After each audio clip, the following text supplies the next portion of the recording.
Saudara, 4 buah kapal nelayan yang bersandar di pelabuhan di Cilacap terbakar. 15 mobil pemadam dikerahkan ke lokasi.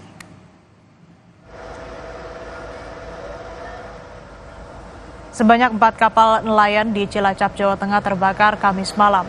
Peristiwa kebakaran terjadi pada saat kapal tengah bersandar di dermaga 3 Pelabuhan Perikanan Samudra Cilacap. Menurut Kepala Pelabuhan, kebakaran terjadi secara tiba-tiba. Api diduga berasal dari salah satu kapal yang tengah sandar dan seketika membesar. Api yang berkobar kemudian menyambar ke kapal di dekatnya. Petugas gabungan yang diterjunkan untuk memadamkan api kemudian melokalisir kapal-kapal yang terbakar untuk mencegah api merambat ke kapal lain. Api cepat membesar akibat bahan bakar dan material lain yang mudah terbakar.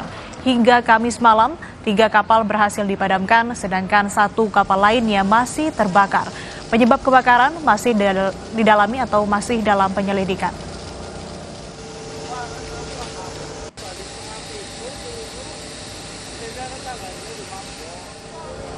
Sekarang masih dalam kita selidiki, tadi kegiatan apa yang dilakukan karena kita temukan api tiba-tiba sudah membesar. Nanti kita akan koordinasi dengan pelabuhan. Kapal yang terkena kebakaran langsung ditarik dan mengamankan kapal-kapal lain yang kebetulan di kawasan ini juga banyak kapal-kapal kecil. Saat ini jumlah kapal yang terbakar ada 4 unit, 1